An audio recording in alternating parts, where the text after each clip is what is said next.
This quick guide will show you how to unlock your Chase debit card using the app. It's a straightforward process, and I'll walk you through each step to ensure you can follow along smoothly. So, let's get started. First, you'll need to open the Chase app on your smartphone. If you haven't already, sign into your account using your username and password. Make sure you're entering the correct details to avoid any login issues. If you happen to forget your login info, Chase provides options to recover your username or reset your password right from the app, so don't worry. Once you're logged in, take a look at the bottom right corner of your screen. You'll see the More option, represented by a three-line menu icon. Tap on it to access a range of additional features and settings within the app. Now, under the self-service section, you're going to select the Lock and Unlock Card option.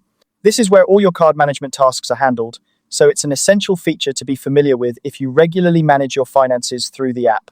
Next, you'll see a list of your Chase cards. Find the debit card you need to unlock. It's essential to make sure you're selecting the correct card, especially if you have multiple cards linked to your account.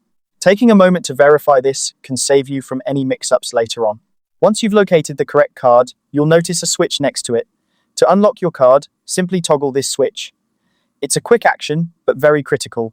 The app is designed to make this as seamless as possible, and you should see an immediate change in the card's status. After you've toggled the switch, wait for a confirmation message to pop up. This message is your assurance that the card has indeed been unlocked.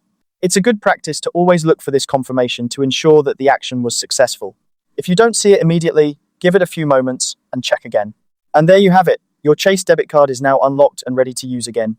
Whether you're planning to make a purchase or need access to cash, you can now proceed without any issues. If you ever need to lock your card again, just repeat these steps in reverse. This feature is particularly useful for managing your card's security right from your phone, anytime and anywhere. Thanks for watching, and I hope you found this guide helpful. Remember to like and subscribe for more useful tutorials. Have a great day.